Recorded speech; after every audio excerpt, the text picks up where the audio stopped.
What is going on, casuals? Today, I'm back with another video. So, I haven't been uploading a lot. My bad. All I can say. That's all I can say is my bad. Wanted to upload predictions Friday, but for some like audio just didn't pick up anything. No audio got picked up. So, I was so pissed that I just went to bed and I was like, whatever. I'll just do a reaction video. Speaking of reactions, let's go through this entire card. I'm going to be very honest with my predictions. Who I picked, who I didn't, how accurate I was, and let's just get straight into it. Anna Melisano versus Dion Barbosa. I got this completely right. I said Dion Barbosa was going to submit her in the first round. She's got a really good jiu-jitsu background. Anna Melisano's not proven, and it just went like that. She was able to immediately take her down. Was able to immediately get to the back and just dominate from position to position, and then she was immediately able to sink in a choke on the jaw, to which Melisano started let it get under the neck, and then turned her head into the wrong direction, and it just completely sunk it in. Dion Barbosa taps her out in one round. Very impressive. Very, very impressive. She's a pretty good women's flyweight. Pretty good women's flyweight. She's coming off of, what, 2 submissions now? No, who the fuck is Melissa Gatto? Don't know, don't care. Great one from Dion Barbosa. Yeah. Next up, Alvin Hines versus RJ Harris. I picked Alvin Hines. I thought he was craftier. I thought he had more experience. I thought he's been against better competition. And I thought that just because RJ Harris was bigger and athletic and more possibly just longer, maybe more athletic, we didn't really know, that he would. I didn't think that was enough for me to pick him, especially seeing as he was a regional heavyweight. But no, he looked good. He looked fast, and he was able to time a just nasty, nasty uppercut right on the chin of Hines. Very, very impressive. Dropped him bad. Literally took him off of his feet, dropped him bad, pounced on him, and just put him away. Very impressive victory. This is possibly Gable Stevenson's next fight, just because you got two big athletic heavyweights who are just now coming off first round knockouts. I think it's gonna be a good matchup. This could be something that we see Gable Stevenson do next. RJ Harris versus Gable Stevenson. But very impressive victory. He looked good. Can't wait to see what's next for him. Next up, Alden Correa versus Stuart Nickel. I thought this was a very disappointing performance from Alden Correa because I come into this fight seeing Stuart Nickel get pieced up by a Lucas Rocha and Alessandro Costa getting tapped out by Aguilar and thinking Alden Correa is going to piece him up. Very underwhelmed by Correa. I'm very underwhelmed because I think Stuart Nickel is someone he should have finished. And he was a huge favorite, and he makes it a very close and scrappy decision. Someone who very easily pieced up and beat Luis Garul to a decision. Someone who was able to finish Alessandro Costa. He was able to finish Alessandro Costa. No easy task. And he was winning before Costa broke his foot too. He's got these are no easy task wins. These are things that are very impressive, very hard to do. And the fact that it's just such a poor performance from him, it's very underwhelming considering he's one of the 4-ounce Fight Club dudes. He trains with Joshua Van. He's been there longer than him. He's trained longer than him. He had him in his corner. He has all the tools. Very sharp boxing. Very good grappling defense. Very good scrambles. And yet he still made it really difficult against Stuart Nickel. This was, without a doubt, Stuart Nickel's the most skilled opponent he's faced. He beat Alessandro Costa. He's bigger, he's longer, he's faster than Jesus Aguilar on the feet. He's a hell of a lot more powerful and cleaner of a striker than Lucas Rocha. Yet all of those guys beat him easier. Rocha pieced him up bad across a decision, barely got taken down. Jesus Aguilar was able to sub him in a round. Costa fucking crumpled him with a body shot in round 2. Very disappointing performance from Alden Correa. Considering how flyweight is, I mean, he's on a 3-fight win streak, so probably not going to get a jump up like I thought. I thought if he wins, maybe they hold off and they book him in September against like Edgar Shayrez and be a sick fight, but Edgar Shayrez gets booked against Tim Elliott. Probably not going to book a rematch against Alessandro Costa. I'd like to see him get back in there, try and correct that really quickly, because not a very impressive performance considering what he showed in the past. Not the worst, though. He showed good grappling. He showed good submissions. Defensively, didn't look all that.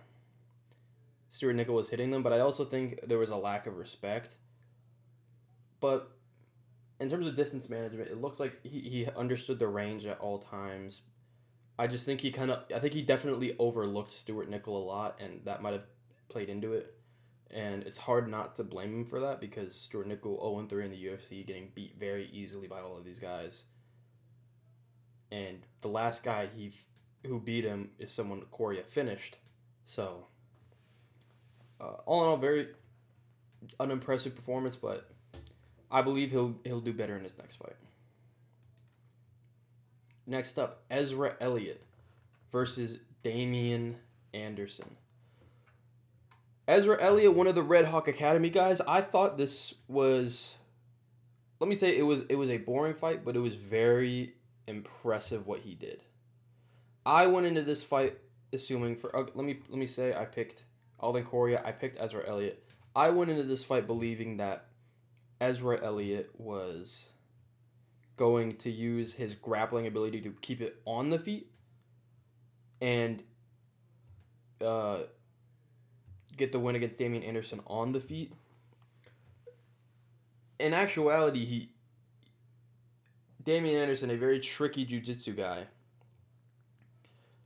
was able to, he went after him on the ground, and he was putting him in some real tricky positions on the ground, dominating him, getting him down, ragdolling him, putting a pace on.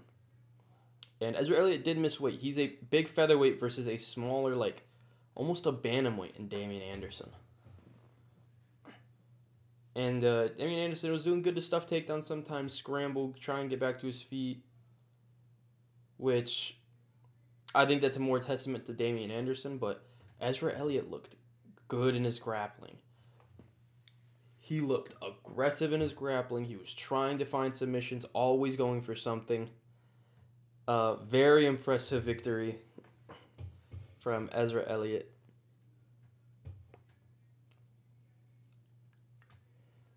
Very impressive victory from Ezra Elliott. He looked great. His grappling is sick. I truly believe he is the future of the UFC.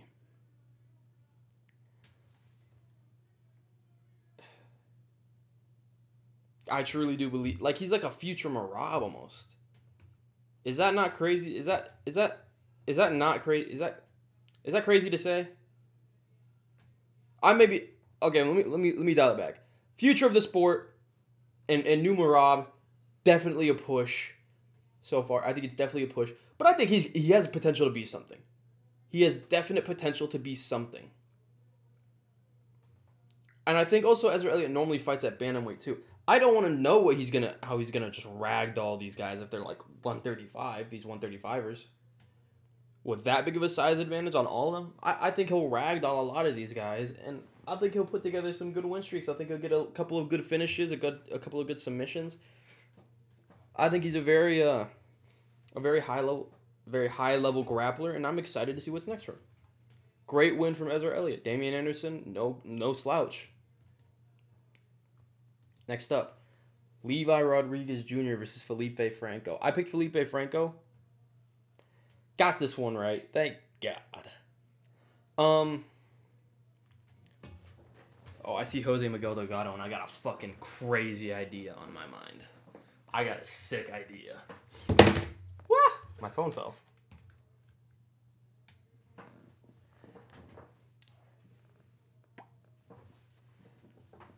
Felipe Franco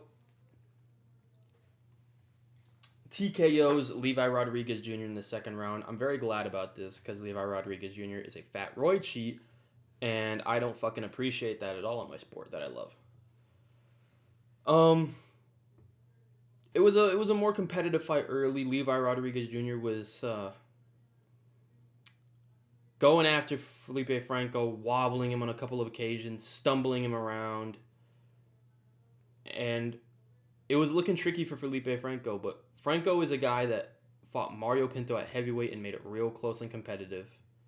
He's a guy who real good grappling offense and defense, and you kind of realize that, and I kind of realized that when they mentioned that he trained with Jailton Almeida, and I was like, okay, that makes sense. When you train with a guy like Almeida, you are going to develop really good grappling offense and defense.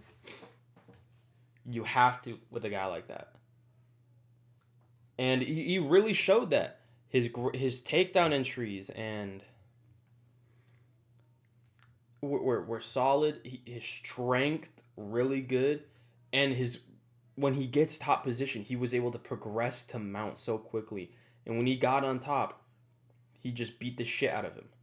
Early on in the second round, Levi Rodriguez Jr. just kind of was clearly gassed, and Franco just fucking went after him, rocked him early, shot in, got him down, and just beat the shit out of him on the ground.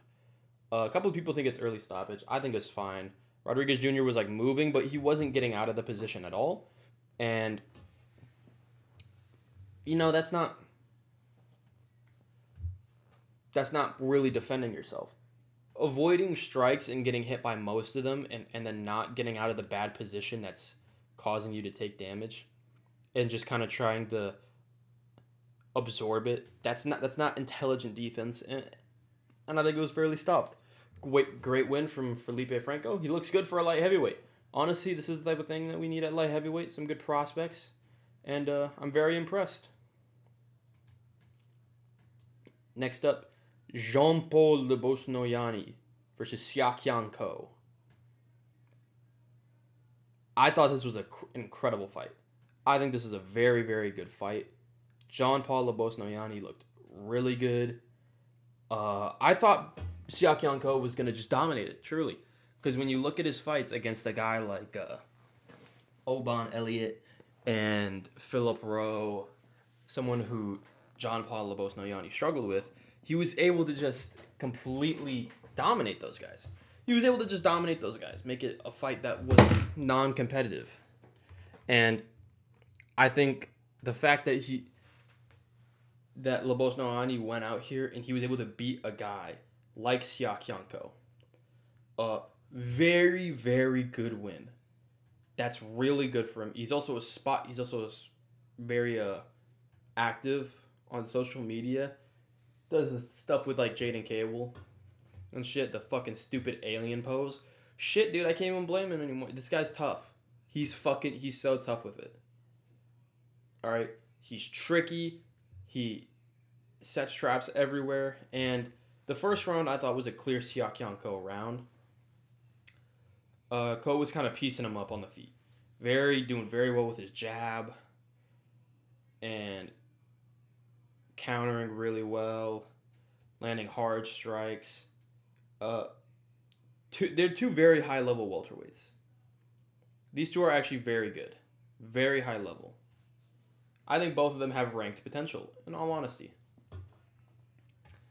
And I think this was also a very close fight that could have gone to Siakian Ko. But in rounds 2 and 3, I felt Jean-Paul Noyani just did more. I think rounds 1 and 2 were clear rounds going each way. Round 1 Siakian Ko, round 2 Jean-Paul Noyani. Round 3, in my opinion, I thought Siakian Ko was winning that round. It was close, but he was leading. And at the end of the round, John Paulo Noyani just goes after him, takes him down, just goes after him, and then they stand in the middle. And when they do, they kind of like land, but John Paulo Noyani, he just like throws like a 4-punch combination to the body and like lands 2 shots to the head. And I'm like, that's enough to steal the round in my opinion. And at the end of the fight, I was thinking, man, Siak Ko was winning that round, but John Paulo Noyani stole it in my opinion. I picked Siak Ko. I thought Siak Ko was going to dominate, and I thought John Paulo Noyani won that fight with the last 2 rounds. Very close fight, but very clean performance. I can't say very clean, very good performance from both. Both looked really good. Very impressive from both. Siak Ko, who usually is just able to dominate on the ground and get people down at will, he was shooting in, and Noyani was jumping these really close guillotines, getting him to have to turn over on his back and give up position in order to stay safe. Like, that's a very high level thing. You have to be very dangerous to get guys to do that. You have to be super dangerous and super close with the guillotine to get a guy like Siak Ko to really just flip over. I thought Siak Ko was a guy of the level to beat like a Jacoby Smith. Maybe not at this point. I don't think he would have gotten down Jacoby Smith once at this point. But, you know, that's how he was looked at. I thought that fight, I now think a fight of him versus Jacoby Smith would have been sick. I think he probably would have gotten knocked out, but would have been sick. But very impressive fight, very clean performance.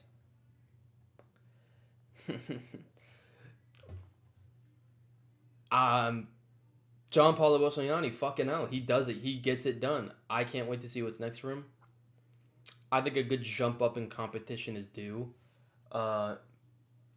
Maybe you do him versus like a who would you put him against? Who do I think you could put John Paulo Noyani against? Maybe like a Jonathan Mikalev? Was there any other welterweights on the card who won? No? Yeah. I see a matchup I like on this card. I see a matchup that I like that makes a hell of a lot of sense that I'll tell you later. Next up, Austin Bashi versus Jose Miguel Delgado. I picked Jose Miguel Delgado and I got it right. This fight went a lot different than I thought. First round, Austin Bashi starts fast. And very early on in the round, Austin Bashi like stuns and like drops Jose Miguel Delgado with like a clean left hook. Did not see that coming in my opinion. I thought Austin Bashi was a blockhead. I thought he was just a fucking shoot for takedown. And if he doesn't get it, he's a sitting duck on the feet. He showed he has something on the feet. He showed that he has something on the feet of substance to offer. But later on in that round, Jose Miguel Delgado stole it by dropping him worse back in that first round. And then for the rest of the fight, it was kind of just Austin Bashi shooting and then Jose Delgado just stuffing takedowns hard. For a guy as tall as him versus a short, explosive wrestler as good with his grappling as Bashi, he stuffed those takedowns really well. And that's very impressive because Wood was able to get him down multiple times. Andre Fili was able to get him down multiple times. Like, that's a very impressive thing to do. What he did was very impressive. So, I'm very, very impressed with some aspects, but on the feet, he kind of looked a little... He looked like he was hesitating a lot. You know, there'd be times where he'd let go with like a 1-2-3 and it would like, you know, like kind of glance Austin Bashi and like you would hear it like kind of like a bounce off of his head. But it kind of felt like Jose Delgado was just open to strikes a lot and wasn't really committing on any counter openings that were there, in all honesty. There were a lot of counter openings there for him to land a knee up the middle or something, or like a big front kick, a big kick to the head, or a big right hand maybe. But seemed a little bit hesitant to do it after that first round, even though he dropped him at the end of that first round. Fucking shit. But yeah. Good win from Jose Delgado, but honestly, in my opinion, nothing really nothing really impressed me. Nothing really like grabbed my attention besides, oh wow, he's actually got really good takedown defense. He has really solid takedown defense. Other than that, on the feet he looked a little bit hesitant, but maybe it was just after the knockdowns and whatnot, and maybe both of them just started fighting a little bit more patiently on the feet. But all in all, good win from Jose Delgado. I see a matchup I like for him, maybe a little bit less grappling, a little bit more striking, and a lot of cardio from both that would work. Next up, Tommy McMillan versus Alberto Montes. Holy fucking shit. Tommy McMillan is fucking insane. I picked Alberto Montes. I thought McMillan was too wild. I thought he was too open to a lot of strikes. I thought he was like a grit merchant. I was wrong. Alberto Montes got his shit kicked in. He is like the new age Elliot Apturo. He just got his shit rocked in his last fight. Tommy McMillan looked fucking sick. First of all, he's got crazy cardio. He can push a fucking insane pace. And he does not slow down at all. He will not be deterred. He will not be backed up. No matter what it is you throw at him, he's not being pushed back. Alberto, they were going real they were going real like Tommy McMillan every round was kind of just going after him. Really beating him up. Really landing a lot. But in the first round, Montes like drops him with like a stiff jab and wobbles him and drops him to like a knee with like a left hook at the end of the round. And these are things that most fighters would see, and then maybe McMillan slows down the pace, keeps it a little bit cleaner, and then they go to like a decision where McMillan clearly wins. But McMillan, after getting dropped twice in the first round, just kept going at him. Kept throwing these huge combinations, like ripping these body shots, big jump knees to Alberto Montes, just beating the fucking brakes off of him start to finish. And this was a fight with a lot of hype, a lot of shit talk. Alberto Montes was saying that he's fake, that he doesn't believe what he's saying, that he's just putting on an act. McMillan took that shit personally, and he fucking put belt to ass and was screaming in his face, "You want to talk now?" Flipping him off mid-fight while beating the shit out of him, and he put on a fucking significant strike featherweight 3-round record. He is a star of the featherweight division. He's the next guy up. This is a guy, you give him one good, more solid opponent that he could really get like a ranked opponent, something huge. He could maybe get like a Luke Riley type treatment. But even then, I think he's so far fought better than Luke Riley. Not really. Not better. Fought maybe like a similar level of competition, but he's fucking done him way dirtier. But he said he wants to fight in Arizona on the Noche card, I'm pretty sure, in September. I got just the guy for him. He's from Arizona. This guy's Mexican. Put him against Jose Miguel Delgado. Tommy McMillan versus Jose Miguel Delgado in Arizona on Noche UFC. Both of them are home crowd favorites somewhat. Delgado's going to be Mexican, home crowd favorite. for the Noche. Tommy McMillan is from Arizona. He fights out of that camp, the Red Hawk Academy. That's gonna be huge. I think it would be a sick fight, absolute fucking war. I think it could go either way. I can't wait to see it. Fucking crazy, crazy performance from Tommy McMillan. I think Tommy McMillan, Jose Miguel Delgado, next fight you gotta make it. You gotta make it. All in all, though, crazy star-making performance. Book that fight, please. Next up, Tabitha Ricci versus Fatima Kline.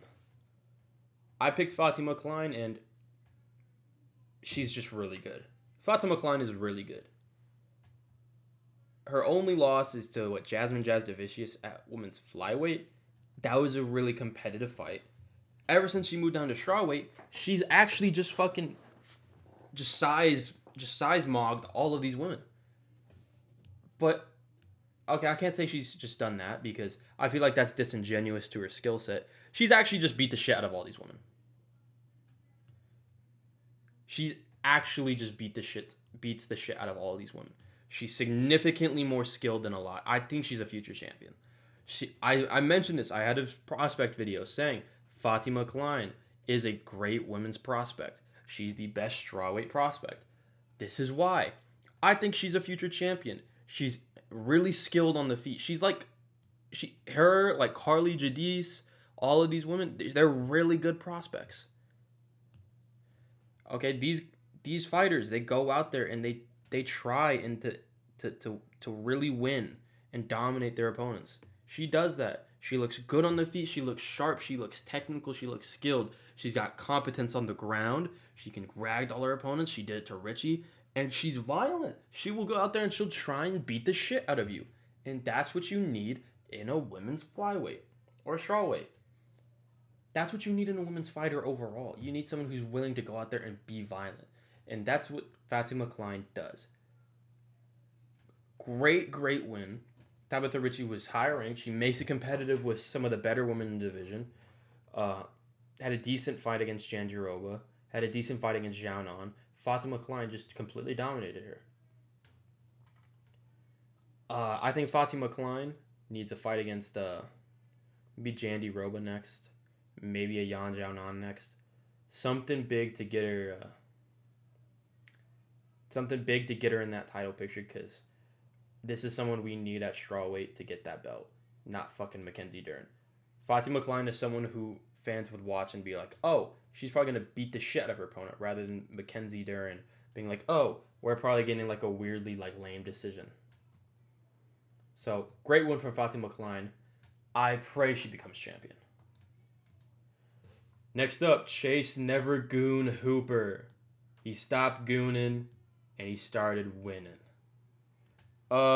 This fight kind of went exactly how I expected. Chase Hooper was just able to take him down, and he just took him down. And he was able to immediately sub him. Mitch Ramirez just isn't good. He's not UFC level. I mean, this guy was getting taken down at will by Thiago Moises and getting leg kick TKO'd. Chase Hooper was always going to be able to take him down. Chase Hooper can't really take down the more skilled guys of the division. He can't really take down those guys. But someone like Mitch Ramirez, yeah. No, he can take down and he'll stub him immediately. Nothing to really write home about. Decent win. It's nice to see Chase Hooper back on a win. We're all fans of Hooper. We all love Chase Hooper. So seeing him back on a win, it's great. Feels good. It feels really good. Not much to write home about. I'd say get him back in there pretty quick. Not really. Don't get him back in there too quick. He missed weight. Give him a little bit of time to maybe dial in the weight cut a little bit more, but give him another fun, favorable matchup. And then maybe try and test him again after some time. But great win from Hooper.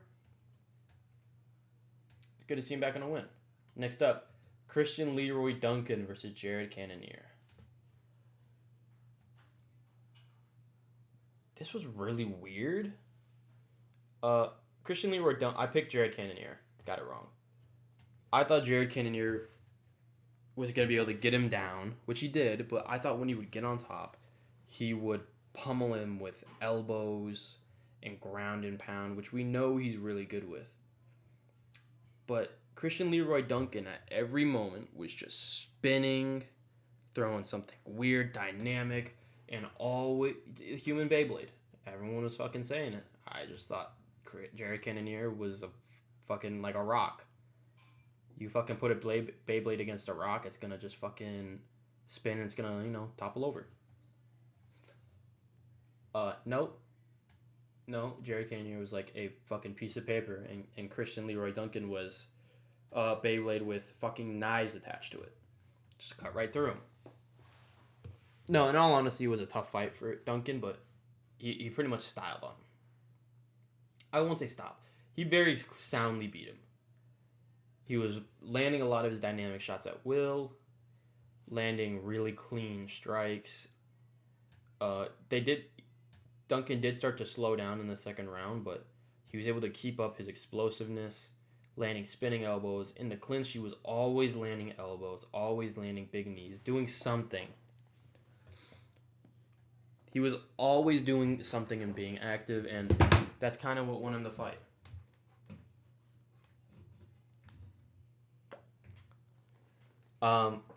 Incredible win. That puts him really high up in the division, and that's a really good aging win for RoboCop. I mean, RoboCop beat the shit out of him. Maybe we see them run it back, but RoboCop's got to fight against Anthony Hernandez. But just seeing both of these guys, have this, come as far as they have in the division, it's good. It's good. Sometimes the old guard has to go. I'm sad because Jared Cannonier has some great fights and great wins, but sometimes we just need to let go of the old guard and let the new guard take over. I like Jared Cannonier. We at least got to see him win somewhat recently. I got to see his last one live. I thought it was fucking sick. Not like live, but I got to watch it. I watched it as it went down on fucking 2025 a year ago. Fucking Christ. Oh my god, it was like a year and a half ago he won. Jesus Christ. But great win from Cannonier. Or not great win from Duncan. Sucks to see for Cannonier because he's like 42, and I would like to see him go out on like a win, but I don't think that's gonna happen now. So yeah. Finally, Dricus du Plessis versus Kamaru Usman. Dricus du Plessis beat the shit out of Kamaru Usman for 5 rounds. Usman got pieced up. Usman went like jelly-legged like 3 times every round. Swear to God, he got jelly-legged like 3 times every round. And Dricus really just went out there and he just put it on him. He was able to land his right hand at will. He was avoiding strikes really well. His kicks were causing him trouble. His head kick was rocking Usman at every turn. His right hand was landing and rocking Usman at every turn. It looked like on multiple occasions he was about to just finish Usman really, really badly, but Usman stayed with it. Usman, gotta give it credit to his toughness. Very, very durable and tough. You would think moving up a weight class and being smaller and getting kicked in the head by like Dricus du Plessis like 7 times and getting wobbled by it and getting wobbled by like big combinations and getting hit by knees to the face would put him out eventually, but no, he stays with it. Dricus did good with the takedown defense. He was able to sprawl the shots, defend them really well. Very impressive, very improved performance from Dricus. I thought he was going to finish Usman in the 3rd round. That's what I thought, but I mean, shit, this is just as good. Incredible win from Duplessis. This is a really bad look for Usman though, because in the fight he got hit with like a punch and he like started complaining that was an eye poke and going back and be like, he poked me in the eye, man. And then after the fight he sits there and says, I'm not a sore loser, but I mean 50-45. What were those judges watching? They were watching you get your ass beat, dude. You did fucking nothing that fight. So very, very disappointing behavior from Usman after the fight, but it's whatever when you see that Dricus beat the piss out of him for 5 rounds. So that makes up for it, knowing that no matter how much fucking bitching Usman does after the fight, you can at least go back and watch him get his ass kicked by Dricus again. There was some struggle in the 5th round. Dricus seemed to just weather just a bit, and Usman decides to just throw caution to the wind and really chased after him. But even in the very last moment of the fight, it was Dricus who was rocking Usman and launching him to the side with a right hook, with a counter right hook in the middle of the exchange. Uh, Usman barely won 1 round, maybe. Maybe he won the 3rd round. But I don't think he won a single round, in my opinion. I think it was a complete shutout from Dricus, clean performance, and I think you should fight Brendan Allen next. Let me know what you guys think down below. Let me know your guys' thoughts on this. I'll try and be more active uploading, but thank you guys for watching. Peace.